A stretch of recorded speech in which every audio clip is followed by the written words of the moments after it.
Welcome to a 360-degree video passenger ride of the Honda Civic Type R. Now, I love this car. Honda's lent it us for 6 months so we can get a real feel for it, and the more I drive it, the more I love it. So this engine, 306 horsepower, is absolutely storming, and the car really can put its power down thanks to a limited slip differential and clever front suspension geometry, so you don't get any torque steer when you boot it. Gear shift is lovely. We've got this R button there which makes things feel a bit more sporty and actually firms up the dampers to the point that you can't use them on the road. We're going to go into the handling circuit. I mean, this thing, the body is so stiff, the steering's so good, the pedal weights, the brakes and everything. I mean, it's just so nicely set up. You really do feel like you're driving a touring car. Blimey neck, I mean, it just grips. This obviously is a track, but it's made to simulate. Whoa, got a bit of air there, into the brakes. They hold up well, the brakes actually seem to cool down pretty quickly so they don't start to fade too soon. Woo, I mean, love this car. It really is, like I say, a race car for the road. We'll have that plus R button off now because otherwise it's just too uncomfortable.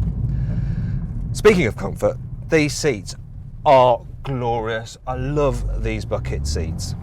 They come as standard with the car. Not everyone does, so one of the guys I work with, he's not so keen, but then he is of a slightly larger size than me, shall we say. That's putting it politely. So he doesn't fit so well, but normal sized people, yeah, generally love them. And the driving position itself, you're quite low. The layout, the steering wheel, the way it sits quite close to you, it's just perfect. Like I say, it's like a sports car. It's lovely. The dials are clear. Really like the shift light. Here we go. Look at this. Really helps when you're booting. And in fact, let's just go into first. Oh, bit of grind. If you can't find it, grind it. But yeah, you don't cock up your shifts there. Go to full braking now. Oh, there we go. Almost engaging the ABS. Lovely, lovely car. What's not so good is the view at the back, because you've got that secondary spoiler built into the windscreen, which splits the view. But other than that, it's altogether pretty blooming lovely.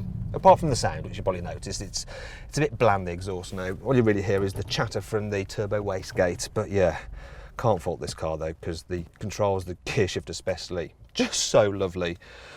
I'm going to miss it when it's gone.